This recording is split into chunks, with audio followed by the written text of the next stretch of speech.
महाभारत में इस एकादशी को लेकर एक प्रसंग आता है कि एक बार धर्मराज युधिष्ठिर ने भगवान श्री कृष्ण जी से पौष मास की पुत्रदा एकादशी व्रत के वर्णन के बारे में पूछा। तो भगवान श्री कृष्ण ने वर्णन करते हुए कहा कि यह व्रत संतान प्राप्ति के लिए अत्यंत उत्तम है और इस व्रत से जीवन में सुख समृद्धि की प्राप्ति भी होती है।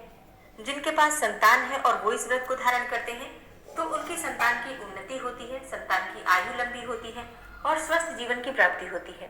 संतान को उसके कार्यों में सफलता की प्राप्ति होती है। तो पुत्रदा एकादशी का व्रत सबके लिए उत्तम है, लेकिन जिनको संतान प्राप्ति में बहुत अधिक बाधाएं आ रही हैं उनके लिए तो पुत्रदा एकादशी वरदान के समान है। तो अगर आप व्रत धारण करते हैं अत्यंत ही श्रेष्ठ है, व्रत नहीं कर पाते हैं किसी भी कारणवश तो भी आज आपको विधि विधान से भगवान श्री विष्णु की पूजा जरूर करनी चाहिए। दोस्तों, आज की वीडियो में मैं आपसे बात करने वाली हूँ पुत्रदा एकादशी के दिन किस प्रकार से पूजा आराधना करें, कौन सा उपाय करें जिससे कि संतान की आयु लंबी हो, संतान को उसके जीवन में सफलता की प्राप्ति हो और जिनकी संतति नहीं है उन्हें संतान की प्राप्ति हो। तो संतान प्राप्ति से संबंधित या संतान की उन्नति से संबंधित कोई भी समस्या हो तो आज की वीडियो को पूरा जरूर देखिए। तो पुत्र की प्राप्ति और संतान की उन्नति के उपाय के साथ ही आज की वीडियो में आप सुनेंगे पुत्रदा एकादशी व्रत की कथा और जानेंगे पुत्रदा एकादशी के शुभ मुहूर्त के बारे में। सबसे पहले सुनते हैं पुत्रदा एकादशी व्रत की कथा, जिसके सुनने मात्र से भगवान श्री विष्णु की असीम कृपा प्राप्त हो जाती है और इस व्रत की कथा को सुनने मात्र से ही अश्वमेघ यज्ञ के समान पुण्य फल की प्राप्ति होती है। पौष मास की कृष्ण पक्ष की एकादशी सफला एकादशी का सारा वृतांत सुनने के बाद महाराज युधिष्ठिर ने भगवान श्री कृष्ण से पूछा, हे भगवान, आपने सफला एकादशी का महात्म्य बताकर बड़ी कृपा की। अब कृपा करके यह बतलाइए कि पौष मास की शुक्ल पक्ष की एकादशी का क्या नाम है, उसकी विधि क्या है और उसमें कौन से देवता का पूजन किया जाता है। महाराज युधिष्ठिर के पूछने पर भक्त वत्सल भगवान श्री कृष्ण बोले, हे राजन, इस एकादशी का नाम पुत्रदा एकादशी है। इसमें भी भगवान नारायण की ही पूजा की जाती है। प्रत्येक मनुष्य को विधि पूर्वक पुत्रदा एकादशी का व्रत अवश्य ही धारण करना चाहिए, क्योंकि इस चर और अचर संसार में पुत्रदा एकादशी व्रत के समान दूसरा कोई व्रत नहीं है। इस व्रत के पुण्य से मनुष्य तपस्वी, विद्वान और लक्ष्मीवान होता है। इसकी मैं एक कथा कहता हूँ, सो तुम ध्यान पूर्वक सुनो। भद्रावती नामक नगरी में सुकेतुमान नाम का एक राजा राज्य करता था। उसके कोई पुत्र नहीं था। उसकी स्त्री का नाम सैव्या था। वह निपुत्री होने के कारण सदैव ही चिंतित रहा करती थी और राजा के पितर भी रो रो कर पिंड लिया करते थे और सोचा करते थे कि इसके बाद हमको कौन पिंड देगा। राजा को भाई, बांधव, धन, हाथी, घोड़े, राज्य और मंत्री, इन सब में से किसी से भी संतोष नहीं होता था। वह सदैव यही विचार किया करता था कि मेरे मरने के बाद मुझको कौन पिंडदान करेगा। बिना पुत्र के पितरों और देवताओं का ऋण मैं कैसे चुका सकूंगा। जिस घर में पुत्र न हो उस घर में सदैव अंधेरा ही रहता है। इसलिए पुत्र उत्पत्ति के लिए प्रयत्न करना चाहिए। राजा सोचा करता था कि जिस मनुष्य ने पुत्र का मुख देखा है वह धन्य है। ऐसे मनुष्य को इस लोक में यश और परलोक में शांति मिलती है, अर्थात उनके दोनों लोक सुधर जाते हैं। पूर्व जन्म के कर्मों से ही इस जन्म में पुत्र और धन आदि प्राप्त होते हैं। राजा इसी प्रकार दिन रात चिंता में लगा रहता था। एक समय तो राजा ने अपने शरीर को त्याग देने का निश्चय किया, परंतु आत्मघात को महान पाप समझकर उसने ऐसा नहीं किया। एक दिन राजा ऐसा ही विचार करता हुआ अपने घोड़े पर चढ़कर वन को चल दिया तथा पक्षियों और वृक्षों को देखने लगा। उसने देखा कि वन में मृग, व्याघ्र, सूअर, सिंह, बंदर, सर्प आदि सब भ्रमण कर रहे हैं। हाथी अपने बच्चों और हथिनियों के बीच घूम रहा है। इस वन में कहीं तो गीदड़ अपने कर्कश स्वर में बोल रहे हैं, कहीं उल्लू ध्वनि कर रहे हैं। वन के दृश्यों को देखकर राजा सोच विचार में लग गया। इसी प्रकार आधा दिन बीत गया। वह सोचने लगा कि मैंने कई यज्ञ किए, ब्राह्मणों को स्वादिष्ट भोजन से तृप्त किया, फिर भी मुझको दुख प्राप्त हुआ, ऐसा क्यों। राजा प्यास के मारे अत्यंत दुखी हो गया और पानी की तलाश में इधर उधर फिरने लगा। थोड़ी दूरी पर राजा ने एक सरोवर देखा। उस सरोवर में कमल खिले थे तथा सारस, हंस, मगरमच्छ आदि विहार कर रहे थे। उस सरोवर के चारों तरफ मुनियों के आश्रम बने हुए थे। उसी समय राजा के दाहिने अंग फड़कने लगे। राजा शुभ शकुन समझकर घोड़े से उतरकर मुनियों को दंडवत प्रणाम करके बैठ गया।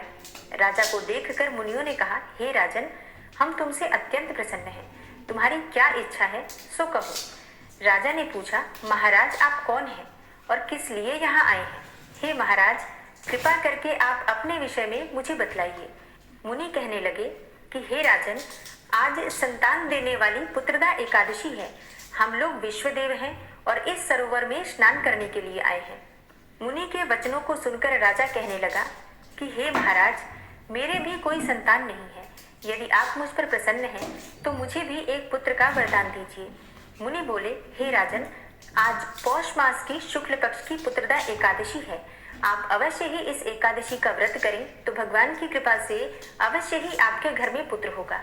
मुनि के वचनों को सुनकर राजा ने उसी दिन पुत्रदा एकादशी का व्रत किया और द्वादशी को उस व्रत का पारण किया। इसके पश्चात मुनियों को प्रणाम करके महल में वापस आ गया। कुछ समय बीतने के बाद रानी ने गर्भ धारण किया और 9 महीने के पश्चात उसे एक उत्तम पुत्र की प्राप्ति हुई, जो बड़ा होकर अत्यंत वीर, यशस्वी और प्रजापालक चक्रवर्ती सम्राट बना। भगवान श्री कृष्ण बोले, हे राजन, पुत्र प्राप्ति के लिए पुत्रदा एकादशी का व्रत करना चाहिए। इस व्रत के करने वाले यशस्वी और पितृभक्त पुत्र तो पाते ही हैं, इसके महात्म्य का श्रवण करने मात्र से ही मनुष्य को सुंदर संतान और मोक्ष की प्राप्ति होती है। तो प्रेम से बोलिए, श्री लक्ष्मी नारायण की जय, एकादशी माता की जय। जय जय श्री कृष्णा, जय श्री राधे। और अब जानते हैं कि अगर आपकी संतान प्राप्ति की कामना है तो उसके लिए आज आपको कौन सा उपाय करना चाहिए। देखिए, संतान की प्राप्ति अगर आपको चाहिए तो जरूरी है कि आप लड्डू गोपाल की पूजा करें। अब इसके लिए आप चाहे तो फोटो भी रख सकते हैं या फिर विग्रह भी रख सकते हैं, जो भी आपके पास उपलब्ध हो। विधि विधान से उनकी पूजा कीजिए, पीले रंग के पुष्प अर्पित कीजिए, पीले रंग के वस्त्र अर्पित कीजिए। इसके बाद माखन मिश्री का भोग लगा दीजिए, अगर आपके पास उपलब्ध हो तो। अगर माखन मिश्री ना हो तो जो भी आपके पास उपलब्ध हो, जैसे कि मिश्री या फिर आपके पास ड्राई फ्रूट्स हो तो उनका भी भोग लगा सकते हैं, या फलों का भोग लगा सकते हैं, जो भी आपके पास उपलब्ध हो। और फिर वहीं बैठकर आपको मंत्र जप करना है। मंत्र है, ओम देवकी सुत गोविंद वासुदेव जगतपते देहि मे तनयम कृष्णम त्वामहम शरणम गता। ये संतान गोपाल मंत्र है। संतान की प्राप्ति के लिए, पुत्र की प्राप्ति के लिए, वंश की वृद्धि के लिए। शास्त्रों में इस मंत्र को सर्वश्रेष्ठ बताया गया है, इसलिए इस मंत्र को जरूर जपना चाहिए अगर आपको संतान प्राप्ति की कामना है तो। कितनी संख्या में मंत्र जप करना है? कम से कम 11 माला आज आपको जरूर जपना चाहिए। अब आज से प्रारंभ कर दीजिए, फिर प्रतिदिन आपको नियम से रोज सुबह या फिर शाम को जब भी आपको टाइम मिले, कोई भी एक समय निश्चित कर लीजिए, फिर प्रतिदिन आपको उसी समय इस मंत्र का जप करना है। अच्छा, कौन सी माला होगी? तुलसी की माला। अगर आपके पास तुलसी की माला हो तो तुलसी की माला से जप कीजिए। तुलसी की माला ना हो तो रुद्राक्ष की माला से भी मंत्र जप कर सकते हैं। अब आप चाहे तो प्रतिदिन 5 माला भी जप कर सकते हैं, 11 माला भी जप कर सकते हैं, इससे ज्यादा संख्या में भी जप कर सकते हैं। प्रतिदिन लड्डू गोपाल का ध्यान करके या फिर लड्डू गोपाल का विग्रह हो तो उनकी पूजा करके आप इस मंत्र को जप सकते हैं। विधि विधान से अगर आप इस मंत्र का जप कर लेते हैं, श्रद्धा भाव के साथ और पूरे विश्वास के साथ, तो विश्वास कीजिए भगवान श्री विष्णु की कृपा से आपके घर में जल्दी ही उत्तम और योग्य संतान की प्राप्ति होती है, इसमें कहीं कोई संशय नहीं। और अब जैसे कि कई भक्तों के प्रश्न आएंगे कि हम पति पत्नी दोनों मिलकर पूजा नहीं कर पाते हैं, समय का अभाव है या फिर साथ नहीं रह पाते हैं, तो ऐसे में आप अकेले भी पूजा कर सकती हैं। मतलब पति या फिर पत्नी कोई भी पूजा कर सकता है, कोई भी मंत्र का जप कर सकता है। लेकिन हाँ, प्रयास करना चाहिए कि पति पत्नी दोनों मिलकर संतान की प्राप्ति के लिए भगवान से प्रार्थना करें। तो अगर आप रोज नहीं एक साथ बैठ पाते हैं तो कम से कम एकादशी के दिन प्रारंभ आप जरूर कोशिश कीजिए कि दोनों मिलकर पूजा प्रारंभ कर पाएं, दोनों एक साथ मिलकर भगवान से प्रार्थना कर पाएं। इसका लाभ ज्यादा होता है। लेकिन अगर आप अकेले भी कर रहे हैं तो भी परेशान होने की आवश्यकता नहीं है। भगवान से प्रार्थना कीजिए, निश्चित ही आपकी कामना पूर्ण होगी। अब बात करें कि अगर आपके पास संतान है और उसकी उन्नति की कामना है, स्वस्थ जीवन की कामना है, दीर्घायु की कामना है और संतान को उसके जीवन में सफलता मिले, इस प्रकार की कामना है जो कि सबकी होती है, तो इसके लिए क्या करना चाहिए? देखिए, एकादशी का दिन भगवान श्री विष्णु को समर्पित होता है, आप सभी जानते हैं। आज के दिन भगवान श्री विष्णु की विधि विधान से पहले तो पूजा कर लीजिए। जैसा मैंने आपको पहले बताया, पूजा की विधि वही होती है। विधि विधान से भगवान श्री विष्णु की पूजा की जाती है। धूप दीप पुष्प इत्यादि अर्पित करके पूजा कर लीजिए, भोग लगा दीजिए। इसके बाद से एक छोटे से पात्र में, चाहे पीतल का पात्र हो आपके पास या फिर चांदी का पात्र हो, इस पात्र में आपको रखना है थोड़ी सी हल्दी, पिसी हुई हल्दी, ठीक है। अच्छा, एक चीज का ध्यान रखिए, स्टील का पात्र नहीं होना चाहिए। अगर आपके पास पीतल का पात्र ना हो, चांदी का पात्र ना हो, तो ऐसे में आप चाहें तो थोड़ा सा कागज भी रख सकते हैं, लेकिन स्टील का पात्र मत लीजिए हल्दी रखने के लिए। हल्दी रख दीजिए पीतल के कटोरी में या फिर कागज में, जो भी आपके पास उपलब्ध हो। अच्छा, हल्दी कितनी रखनी है? देखिए, अपनी इच्छा के अनुसार आप चाहें तो 1 चम्मच भी रख सकते हैं, 2 चम्मच भी रख सकते हैं, पात्र को पूरा भरकर भी रख सकते हैं। ये आपको अपने हाथ में लेना है। अपने बाएं हाथ में लेकर और दाहिने हाथ से आपको दाहिने हाथ की हथेली से कटोरी को ढक लीजिए, उस पात्र को ढक लीजिए।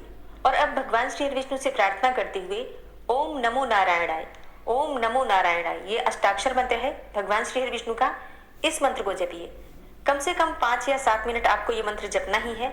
अधिक से अधिक आपकी अपनी श्रद्धा, आप चाहें तो 15 मिनट भी जप सकते हैं, आधा घंटा भी जप सकते हैं, आपके पास जितना भी समय उपलब्ध हो।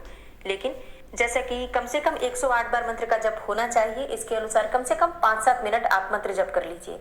अब ये हल्दी अभिमंत्रित हो गई मंत्रों के द्वारा, भगवान श्री विष्णु के अष्टाक्षर मंत्र के द्वारा, तो इसका प्रभाव हो गया कई गुना। इस शुभ योग में अगर आप ये हल्दी अभिमंत्रित करते हैं तो इसका प्रयोग अगर आप करते हैं अपने पति के लिए, अपने बच्चों के लिए या फिर स्वयं के लिए भी, तो इससे आपको आपके जीवन में सफलता मिलती है, बच्चों की स्मरण शक्ति बढ़ती है, उनकी शिक्षा में उन्हें सफलता मिलती है, करियर में सफलता मिलती है। इसी प्रकार से अगर पति को भी आप देना चाहें तो उन्हें भी दे सकते हैं। तो अब ये हल्दी अभिमंत्रित हो गई है, इसमें मंत्रों का प्रभाव हो गया है, इसका प्रयोग कोई भी कर सकता है। प्रयोग कैसे करना है तो देखिए, इसके 2 तरीके हैं, दोनों ही तरीके आपको प्रयोग करने होंगे। पहला काम तो आपको करना है कि बच्चे के मस्तक पर या फिर जो भी इसका प्रयोग करे उनके मस्तक पर हल्दी से तिलक लगाना है, ये आपको रोज करना है। दूसरा आपको करना है, जैसे कि आपको हल्दी मिलाकर दूध देना है, दूध में थोड़ी सी हल्दी मिलाकर और फिर इसे पीने के लिए दीजिए। इससे परीक्षा में आ रही परेशानियां जो है वो दूर होती हैं। अभी जैसे कि एग्जाम का टाइम ही है बच्चों के लिए, तो आपको शिक्षा में सफलता के लिए ये उपाय जरूर करना चाहिए। प्रतिदिन अगर आप दूध में थोड़ी हल्दी मिलाकर देंगे तो इससे बृहस्पति मजबूत होगा, और बृहस्पति मजबूत होगा तो शिक्षा में भी सफलता मिलती है, स्मरण शक्ति भी बढ़ती है, सफलता भी मिलती है, करियर में भी सफलता मिलती है, आत्मविश्वास बढ़ता है। यूं कहें कि परेशानियां जितनी भी हैं आपके जीवन की, सभी परेशानियां दूर होती हैं। तो आज पुत्रदा एकादशी के दिन आपको ये उपाय जरूर करना है। बहुत छोटा सा उपाय है, बहुत आसान उपाय है, लेकिन लाभ बहुत अधिक होगा। और अब जानते हैं कि एकादशी की तिथि कब प्रारंभ हो रही है, कब समाप्त हो रही है, व्रत हमें कब धारण करना है और पारण करने का यानी कि व्रत खोलने का शुभ मुहूर्त क्या है। पौष मास की पुत्रदा एकादशी की तिथि प्रारंभ हो रही है 9 जनवरी 2025 को दोपहर में 12:22 पर, और तिथि समाप्त हो रही है 10 जनवरी को सुबह 10:19 पर। तो सूर्योदय कालीन तिथि में हम व्रत धारण करते हैं एकादशी का, तो इसके अनुसार 10 जनवरी 2025 को एकादशी का व्रत हम धारण करेंगे। 10 जनवरी को सूर्योदय काल का समय है सुबह 7:14 पर, और सूर्यास्त का समय होगा शाम को 5:54 पर। राहु काल जो कि अशुभ काल होता है, इस समय में कोई भी शुभ कार्य नहीं करना चाहिए, और वो समय आपको प्राप्त हो रहा है सुबह 11:14 से दोपहर में 12:34 तक। अब बात करें शुभ मुहूर्त के बारे में, जो कि अभिजीत मुहूर्त होता है 12:13 से, मतलब दोपहर में 12:13 से दोपहर में 12:55 तक। इस समय में आप कोई भी शुभ कार्य कर सकते हैं। दूसरा शुभ मुहूर्त होता है अमृत काल का, जो कि 11:29 पर सुबह प्रारंभ होगा और 12:59 तक दोपहर में रहेगा। इस समय में भी अगर आप पूजा पाठ करते हैं, मंत्र साधना करते हैं, दान देते हैं, तो ये सबसे श्रेष्ठ समय होता है। और एकादशी के व्रत में ब्रह्म मुहूर्त में स्नान करना चाहिए, तो ब्रह्म मुहूर्त का समय आपको प्राप्त हो रहा है सुबह 5:38 से सुबह 6:26 तक। इस समय में आप स्नान, पूजा इत्यादि कर सकते हैं। और अब जानते हैं कि पारण का यानी कि व्रत खोलने का शुभ मुहूर्त क्या है। तो देखिए, व्रत हम खोलते हैं द्वादशी तिथि में, और द्वादशी तिथि प्रारंभ हो जाएगी 10 जनवरी को सुबह 10:19 पर, और समाप्त हो रही है 11 जनवरी को सुबह 8:21 पर। तो पारण हमेशा द्वादशी तिथि के समाप्त होने से पहले किया जाता है। ऐसे में सूर्योदय के बाद यानी कि 7:15 से सुबह 8:21 तक आपको अपना व्रत खोल लेना है, क्योंकि इसके बाद त्रयोदशी तिथि प्रारंभ हो जाएगी। तो द्वादशी तिथि समाप्त होने से पहले आपको अपना व्रत अवश्य खोल लेना है, ठीक है। तो दोस्तों, उम्मीद करती हूँ ये वीडियो आपके लिए उपयोगी होगी। अगर आपको वीडियो अच्छी लगी है तो इसे लाइक कीजिए, और अगर संभव हो तो वीडियो को ज़्यादा से ज़्यादा शेयर कीजिए। और चैनल पर पहली बार आए हैं, अगर अभी तक आपने चैनल को सब्सक्राइब नहीं किया है, तो आज की वीडियो अगर आपको अच्छी लगे तो चैनल को सब्सक्राइब करके बेल आइकन को जरूर प्रेस कर लीजिए। इससे ये होगा कि इस चैनल पर जो नई वीडियो अपलोड होंगी उनकी नोटिफिकेशन आपको सही समय पर प्राप्त होगी। मिलती हूँ मैं आपसे अगली वीडियो में, तब तक के लिए जय श्री राधे।